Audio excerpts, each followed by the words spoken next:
On the next, the Madelinekarita show. Imagine your brother is killed in a senseless act of violence. Now imagine fighting for the release of the man who killed your brother. My brother's keeper. On the next, the Madelinekarita show.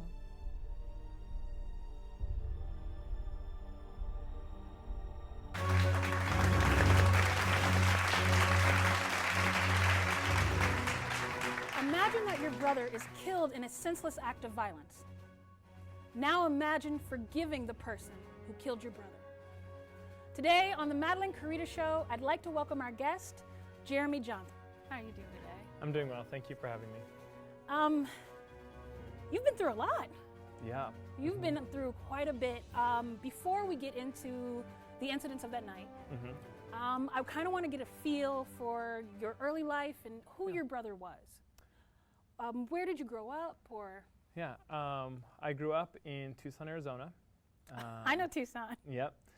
It's hot and it's dry and there's no seasons or water and it's fine. We survive.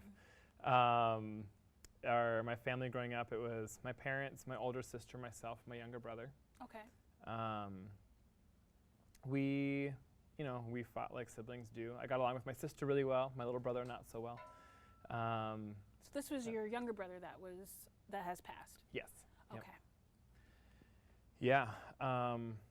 He was a lot like my mom, loved practical jokes. There was one time when my grandparents were watching us. They were in town from Minnesota, and we had a pen that had a battery in it and a motor, and it would vibrate. So you could like write squiggly messages or whatever. So he's in the bathroom one time, and he starts screaming. He's maybe 5 years old, probably younger. He starts screaming. There's something in the bathroom still, so we could reach the sink, and he had put the vibrating pen underneath the stool, so it was rattling around, and then got back on the toilet. So we came in, and he's on the toilet screaming because there's something under the stool, and my grandpa's like ready to defeat this like desert monster, and it was a vibrating pen. Okay. So Your brother sounds like he was a very fun person. Yeah. What was his name? his name was Taylor. So Taylor. Taylor sounds like an amazingly fun person. Yeah, he was. What is your fondest memories of Taylor? Ooh, I mean, that's one of them. One of my other favorites, so being from the desert, we call carbonated beverages soda. Yes, you do. I'm very opinionated about that, very passionate about that. My I'm brother a pop was as person. Well, Pop well all day. agree to disagree. It's pop. But so in defense of why we call it soda, one day my brother goes, he says, it doesn't go pop, it goes soda. And he realized as soon as he said the words that his argument did not hold any water, but was so passionate in the lead into it. It doesn't go pop, it goes soda.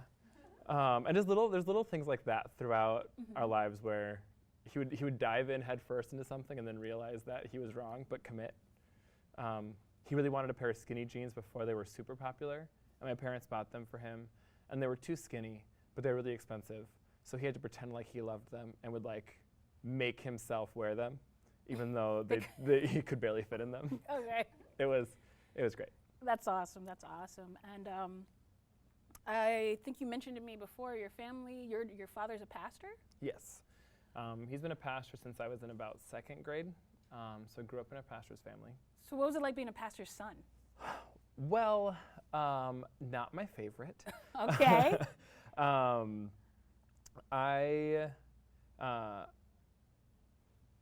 I like to make everyone happy. And when you're a pastor's kid, the church tends to look at you to be like the perfect example of how you should live life.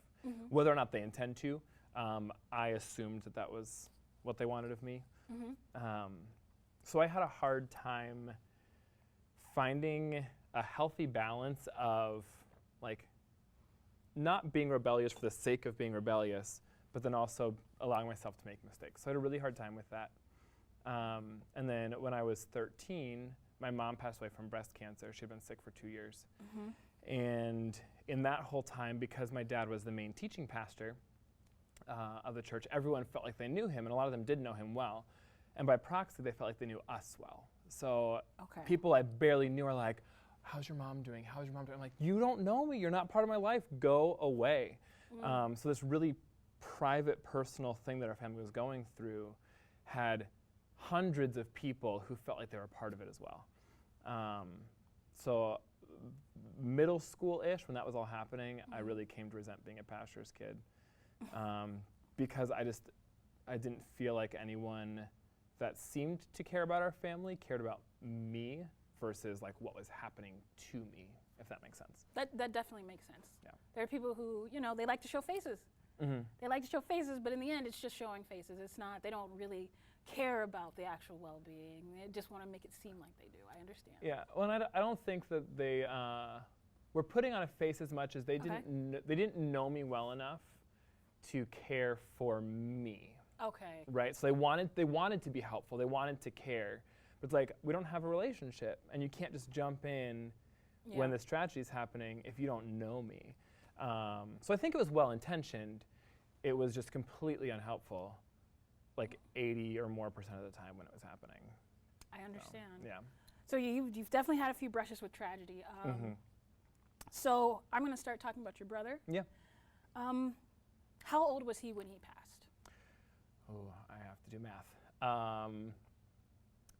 He would have been 21, turning 22 later that year. That's young. That's young. Yep. I'm going to start getting into the incidents of that night. Where did this happen? So my parents moved to Vancouver when I moved to college, so they had been there for a couple years and brought my younger siblings with. For clarity, my dad got remarried. So my dad and stepmom I refer to as my parents. Okay. And then I have 3 younger siblings. One's a stepsister and then 2 are half-brothers. So my full brother, stepsister, and half-brothers moved with my parents all to Vancouver. Okay. And that's where my brother was killed. And so you came to the U of M? I came to Northwestern, but up to Minnesota, yeah. Okay. So I moved to Minnesota for school, and then 2 months later they moved to Vancouver. Okay. How long were they in Vancouver before the incident? They moved in 2007, and it happened in 2013, so about 6 years. Okay. So if we can go into that, can you talk about the incidents of that night? Yeah, so I'll start by telling you how I experienced them, and then we can fill in the gaps as we go from there. Okay. So that day was a bad day for me before I got the phone call. I was teaching full-time at that time, and I had gotten notice from my principal that he wasn't renewing my contract for the next year. So I was without a job come the end of the school year. I got a call from the mechanic upon leaving school that my car was totaled because it had engine issues. Wow. And then later that night I got a phone call from my dad. And I was home. I was living in Minneapolis, and it was like 11 at night. My roommate and I were getting ready for bed. And my dad called.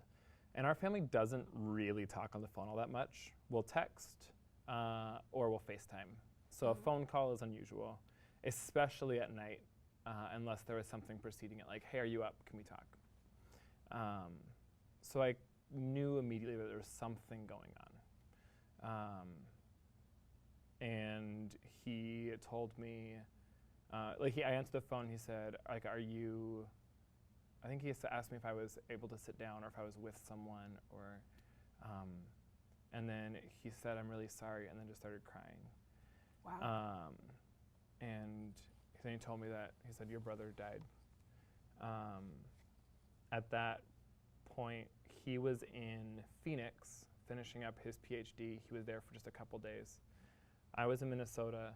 My sister was in Texas getting her PhD, and my stepmom and my 3 younger siblings were in Vancouver. So we were spread all over the country. Oh, wow. I spent the next couple hours trying to check in with family members from different things and trying to sleep. The weight of the emotion of the news hadn't really sunk in. I was more like, oh, this is a thing, and this is a bad thing, but I don't really know what to do with that information. My body, I was definitely much in the shock stage. My body didn't really know how to process that. mean, who would? How would you be able to process that? You Right. can't really prepare yourself for something like that. No, for sure. So, when you got the full details, did you get it from the police, the newspaper? Did your dad tell you? How did you get the actual information? news, the information of what happened that night? Yeah. So the initial information that we knew was his death was gang related. Mm-hmm. I don't even know if we knew that he was shot right away, but they were adamant that he was in the wrong place, wrong time. That he did not have a connection to the gang Mm-hmm. that it was involved with. They had to keep most of the information under wraps because they were trying to do the investigation. They had someone undercover with the gang. We found out later that they were trying to use this incident to bring as many people from the gang down as possible. Was it a certain gang or? I'm not sure. Okay. But an area gang in Vancouver, one that was known enough that they had someone undercover with them. I didn't even know they had gangs in Vancouver. Right. I didn't think that there was gangs in Canada. I'm just, Right. not to lighten the mood, but I No, know there's gangs in Canada. And they're like, hey, I'm gonna rob you. Like, I couldn't imagine. And then they that. apologize after. And they apologize after. I'm sorry, I had to rob you. Sorry. No, and just so you know, I'm a firm believer in the use of comedy in tragedy. So your mom jokes are one of my favorite things in the world. Not just because I can pull my mom's dead card afterwards, but that's a big bonus because I'm a terrible person. Anyway, circling back. Mm-hmm. So they had to keep a lot of the details under wraps for that reason. So they could assure us little bits, but it wasn't until they made an arrest that they were able to tell us kind of the whole of what they knew happened. So what we knew, he died end of February. Mm-hmm. The arrest wasn't made until October. So what we kind of knew in the gap was that it was gang related, that he was in the wrong place, wrong time, and that was pretty much all. Timeline-wise, his girlfriend, Sierra, had been with him the night that he was killed, which was, I believe, Sunday night. And then she left, and she didn't hear from him at all on Monday, which was unusual because they texted fairly often. So on Tuesday, when she still hadn't heard, she took her mom over to the house, and they saw that the house had been broken into. And wisely, they didn't go in, and they just called the police because she would have found him. And then the police responded. I think they got to our family by Wednesday, and then I found out Wednesday night. Okay. And we didn't know anything else for, 7-8 months. Wow. Mm-hmm. To just not know. Yeah. How was your family coping in the meantime? Between, would knowing what had happened make a difference, do you think, or not knowing for those 8 months? Do you think? Can't really. Yeah, I don't know. It was helpful to know, but it wasn't as cathartic to know as, for me at least. I don't need a lot of details to move through certain things. Mm-hmm. Other members of my family really wanted to know what happened. Like I remember my grandma was like, well, how do we just not know? Why won't they tell you? What are they hiding from you? And I'm like, I don't know, they have good reasons. They've been really helpful to our family up until this point. Mm-hmm. So for me, I don't know that knowing sooner would have been helpful, except that there would have been the clarity because I would assume if we knew sooner, the arrest would have happened sooner. Mm-hmm. Because they wouldn't tell us until the arrest happened. So having it resolved sooner would have been helpful. Mm-hmm. But I can live in ambiguity fairly well. But not everyone in my family could. We all grieve very differently. Do you feel that who took it the best, and who took it the worst? I don't know if any of us, if I could say any of us took it the best. They're just very different. So my dad's response to grief was anger. Okay. He raised his voice once in a while growing up, but I don't remember him ever being angry. But after my brother was killed, there'd be points where we'd be in the house and he would just get up and walk outside and start chopping wood because he knew that he had to do something physical to get his aggression out, or he would yell at somebody. My little brothers were 6. So they were little. They didn't know how to process what's going on. And so there was a big emotional outburst at school, having to be taken home from school early. My younger sister, my stepsister, it manifested in a lot of anxiety, a lot of stress around schoolwork and friendships. For me, I think I just shoved it into a box because I had to go on teaching for the rest of the school year. So I think on the surface, it probably looks like I handled it best, but it's mainly because I just didn't deal with it. You just kind of buried it. I understand. I'm a person that eats their emotions also, so I completely understand. Yep. And I went from, I had to finish the school year, and I'm like, I have 20-something kids in my class that I have to be emotionally available for. And then I went straight from there to a trip to Southeast Asia that I had planned. And then that was my summer. So I just went from thing to thing to thing. And it wasn't until August that I stopped and breathed, and that it kind of washed over me that I'm like, oh, I'm not okay. This is affecting me more than I want to admit. We're going to take a short break quickly. My guest is Jeremy Johnson, and we'll be right back after this message.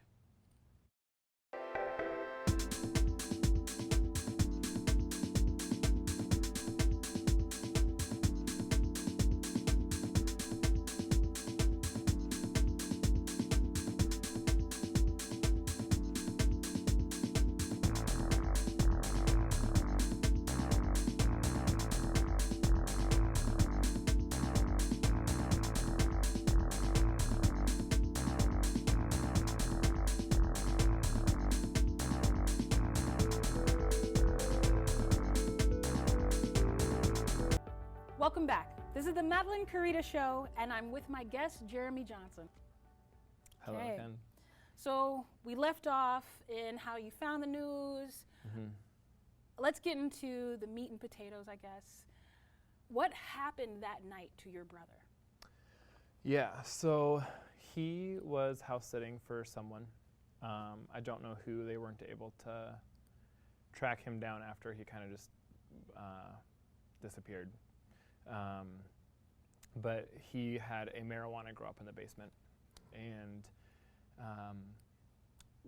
the man who shot Taylor, his name is Jesse, he was part of a gang that was coming to rob the house of the marijuana. Okay.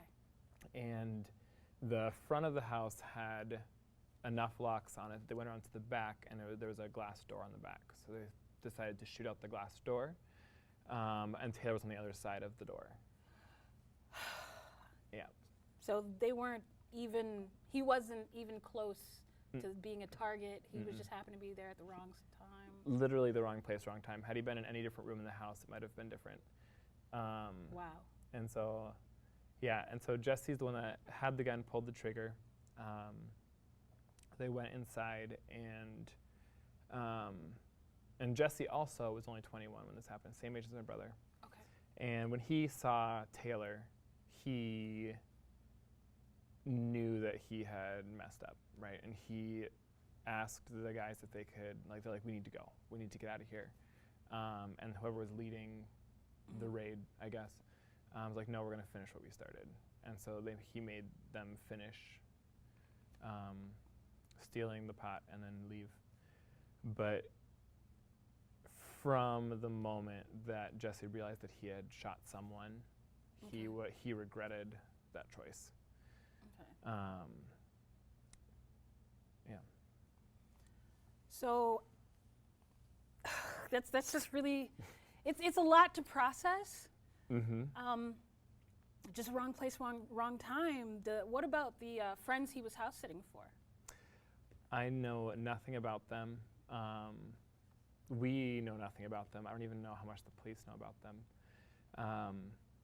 Because I remember for a long chunk of time, they were trying to get a hold of the owner of the house or whoever was renting the house. I can't remember the situation there. And they were unable to track that person down. I don't know if they didn't know who it was, if it was like an illegal renting situation, or if, or what the situation was, but we know literally nothing about them. Taylor didn't always choose the smartest friends, but he was one to always give people a chance. Okay. And so this is a friend that needed a favor, and Taylor was like, sure, I'll help you out. I can watch your house while you're gone. Do you think the friend might have been involved, or? I imagine that the friend had some connections to the gang. I don't Okay. think I don't think it was a setup by any means. But there's at least enough knowledge on the gang side of what the friend had going on in the house that they knew to target it. So it would be foolish to think that the friend was completely removed from the gang entirely. Because somebody had to be growing those plants. And somehow someone knew that this was a thing, which means that he was selling to somebody who had, Somebody knew. Somebody knew something. Somebody talked to the wrong person. Exactly. That's just kind of, wow. So where's Jesse at right now? So right now, Jesse is in prison in the Okay. Vancouver area, and he just recently got moved back up to the max security prison in the lower BC, British Columbia system. But that's where he currently is. And when the police finally found Jesse, my question: when the police finally found Jesse, when did you know that there was somebody that they had implicated in the murder of your brother? So they arrested Jesse. It was early October. This is all 2013. Okay. And they brought him in. My parents told us that the police are having us go into the station. They've arrested some people that were involved, and I know they had they had Jesse and they had the driver, the person who was driving that night. And my parents were brought in the hopes of, I guess, kind of coercing a confession, using a parent's plea to convince them to confess. Oh, wow. Wow. Yeah, so, yep. So my dad was in the station, and the driver was the first one they interrogated, and he went and talked to my dad, tried to plead with him a little bit, but he wouldn't give up anything. And they didn't have enough to hold him on, so they had to let him go. And then Jesse was the next one that they interrogated, and he immediately confessed to everything. Oh, wow. Did not put up any pretense about being innocent at all. And then he asked if he could talk to my dad. And so the police officer went out and said, Paul, Jesse wants to talk to you. You don't have to talk to him. We've gotten everything we need. You're under no obligation. There's nothing that's going to help us necessarily if you talk to him. And my dad said, no, I'm a pastor. I need to represent Christ well, and Jesus would give him a chance. And so my dad went in. Yep. My dad went in and sat down across from him, and Jesse apologized to my dad for killing Taylor. And my dad said, we are... you can take your time. No, yeah. If this is a lot, you can take your time. No, I'm good. I'm good. I'll cry through it, but as long as you're okay with me crying it's through fine, it. It's fine, because if you cry, then I'm going to cry too, and then we're all going to be crying here. So that's fine. That's good. where we're at right now. It'll be healthy. Yeah, exactly. So my dad said, we're working on forgiving you, and he said, I'm a pastor, and if you want to get right with God, I want to help you with that. That's a level of forgiveness I don't think anybody could. I don't know if I could understand that level of forgiveness. If somebody talks about my mama, it's on. I don't care if it's over the internet. I don't care if it's on a Facebook forum. Right. That level of forgiveness, while there are a lot of people who are Christians, who say they're Christians or believe they're Christians, most would not be able to find that level of forgiveness and maturity to be able to forgive the person that murdered their son, even accidentally. Right. And I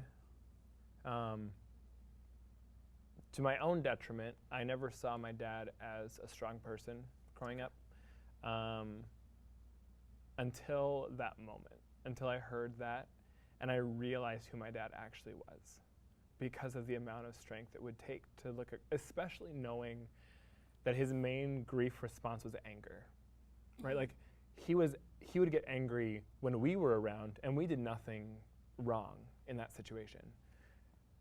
He was angry enough that he'd have to leave the house to go and break things, like chop wood, but he had to destroy something to get his anger out and be able to sit across from the person who murdered your son and to not like leap across that table and try to strangle him, but instead say, I want to help you know who Jesus is.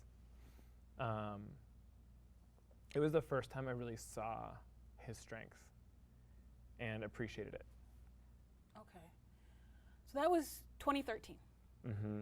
So we're definitely in 2019 right now. Yes. And Jesse has been in the penitentiary? Yeah.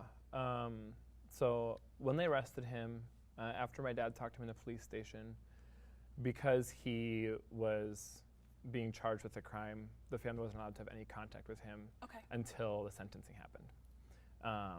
So it was an 11-month process, I think, from his arrest to his sentencing. Finally, they had some hearings in between there. Okay. And in that time, the closest thing we had to communication with him was writing victim statements to be read to the judge for the hearing. And I actually just learned maybe a couple weeks ago that my stepmom, when at the hearing, when we read all our victim statements, Jesse asked for a chance to respond. And then my stepmom asked if she could give him a hug. And again, the strength that I didn't appreciate in my family members. Sometimes you can't. You don't see it till you need it. Right. But that was the only contact that our family had with him, was through those statements in that moment. But then once he was sentenced, and he was like put into the prison system, then we were allowed to reach out. And so there's a victim services organization in Canada, and there's a similar one here that I don't know names, but it's a nonprofit that specifically focuses on reconciling victims and offenders in violent crimes. And so it can apply to a specific victim if there's like a rape or an assault or an attempted murder, or family members of victims, like in our case. And so with their help, I was able to send letters back and forth to Jesse. So I wrote Jesse a letter and telling him who I was and offering him forgiveness, thanking him for owning his part in the crime, because it'd be easy to play the I'm innocent card, and he didn't at all, ever. And he wrote back, and so we exchanged a couple. And then one Christmas break when I was home for the holidays, I was able to go in and meet him and spend the better part of a day talking to him. So what was it like to see your brother's killer just live, face to face? Yeah. I mean, that's... It was weirdly normal, because he's, at the time, I think he was 23. A 23-year-old man. Okay. We grew up with the same types of cultural things. Somehow we got talking about TV shows or video games or things. Like, oh yeah, I love that one. Remember this? And I was like, you're someone that I could have a casual conversation with. And it's weird. But it was also sobering to be reminded that just because we tend to assume that people who do these things are they're an other, right? It's it's those people who do this, but it's he's just like me, except he got dealt a crap hand at some point and ended up in this situation where he had a gun in his hand.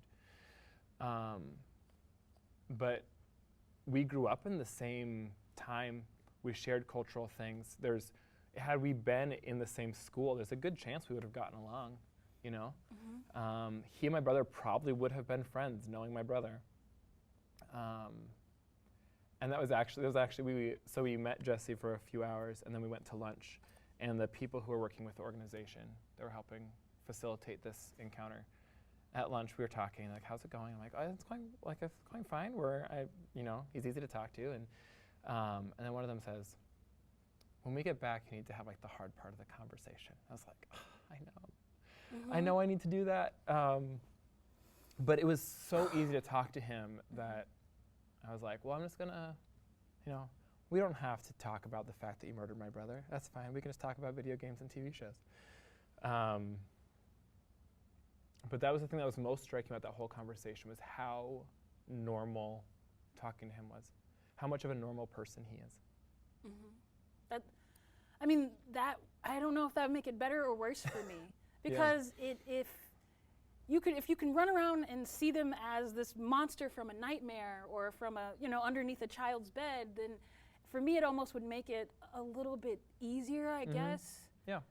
Than to be able to look somebody in the eye and know that they're here and my brother or my family isn't. That's an incredible amount of strength and forgiveness that I've just never have seen or heard before. Is this level of forgiveness part of your faith or belief, or is that something your church does? Or where does this come from? Because I need to know. Because I feel like other people need to know too.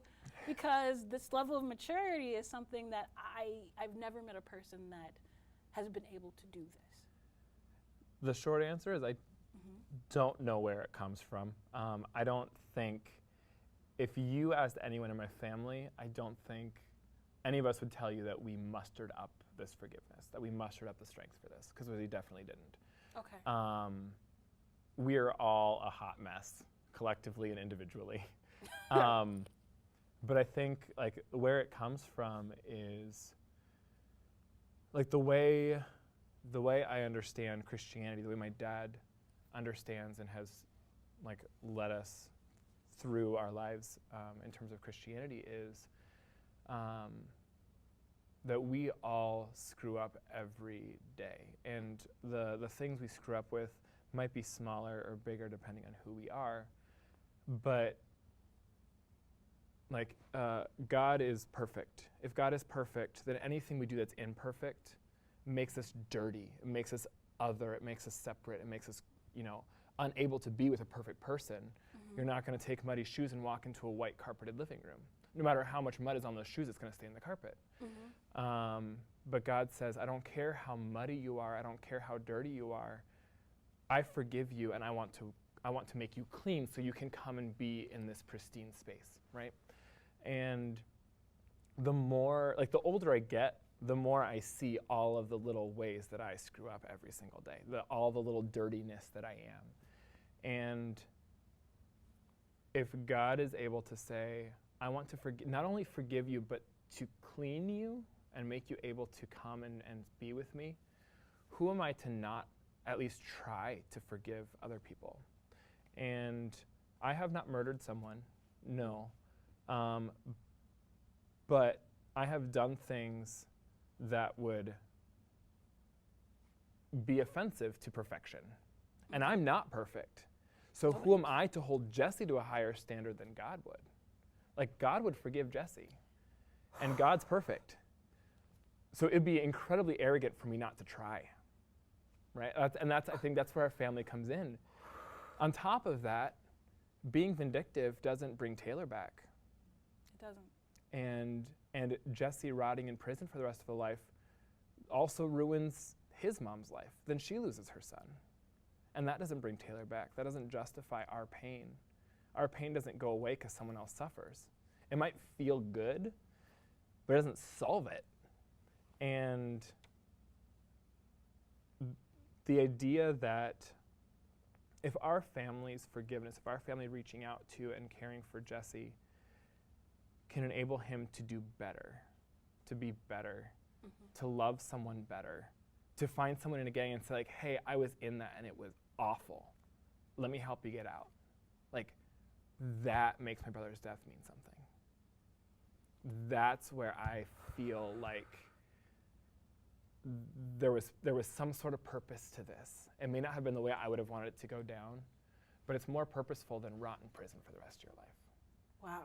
Wow. So do you hold Jesse responsible for this? 100%. Okay. And he knows it. And he has no we don't absolve him of responsibility. Wow. But and we want him to be accountable. We're glad that he's in prison. We're glad there's a consequence for his actions. But I also want to see him have a life that's better because of it, not worse because of it. So you see prison as part of the lesson, but you want him to be able to move past that lesson. 100%. I want him to learn from the lesson and have a chance to show that he's learned. Wow. I don't know where you find it. But it's a lesson I think that lots of people probably need to hear right now. It sounds like you've had a couple brushes with tragedy. Mm-hmm.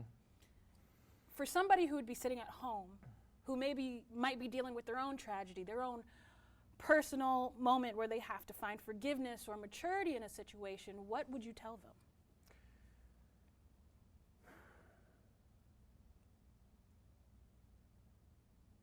That's a hard question. I think I would want them first to look at where are you finding your hope? Are you finding your hope in revenge? Are you finding your hope in avoidance, pretending like it doesn't happen? If I pretend like it doesn't happen, then I'll be okay. What are you looking for to make it okay? Because our family has found the thing that gives us hope is God's got you. And he's going to carry you through this. And that's what has given us the ability to push through those hard emotions, right? If our hope was in justice and justice alone, then there's no opportunity for forgiveness because justice must be served. But our hope is in something that combines justice with love. So we can hold Jesse accountable, but we can love him and want good for him while he's being held accountable. So I guess the question I'd want to ask is, what are you putting your hope in? And is that something that can actually carry the weight of the burden that you're carrying? And then if it is, lean into that. If you don't have something to put hope in, find something or you're going to drown. You will drown in your grief, you will drown in your bitterness, you'll drown in your anger, unless you find something that gives you hope. Thank you so much for that. Yeah. Thank you so much for that. We're going to open the floor for questions right after this commercial break.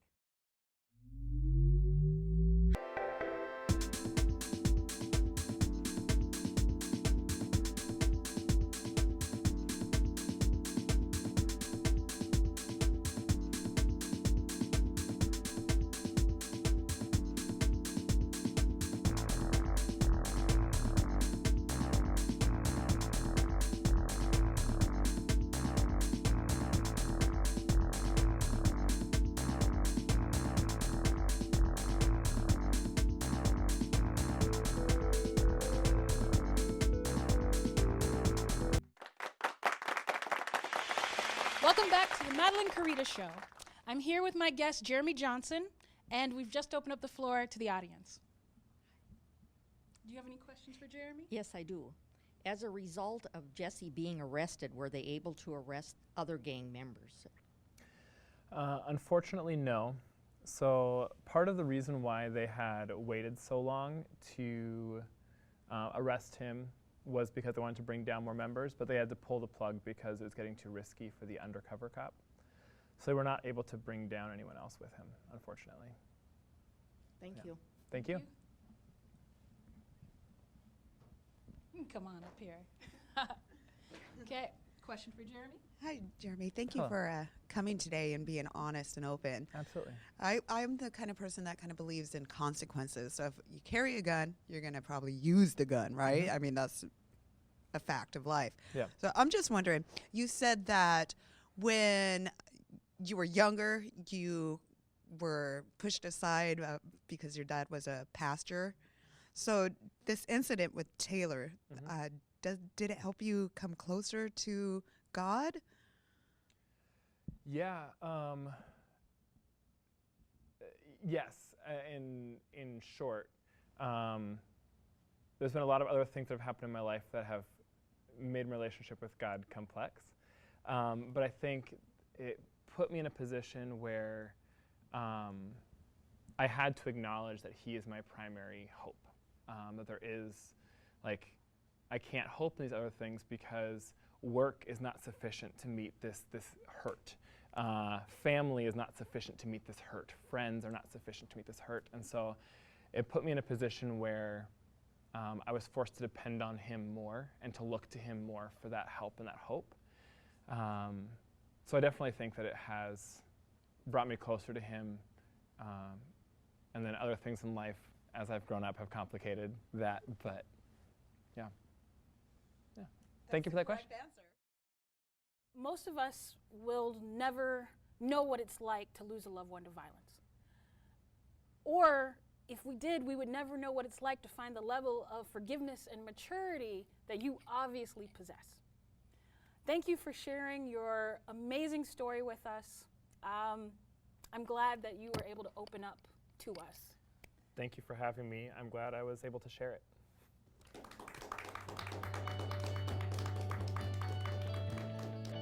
Thank you for joining me on the Madelinekarita Show. See you next time.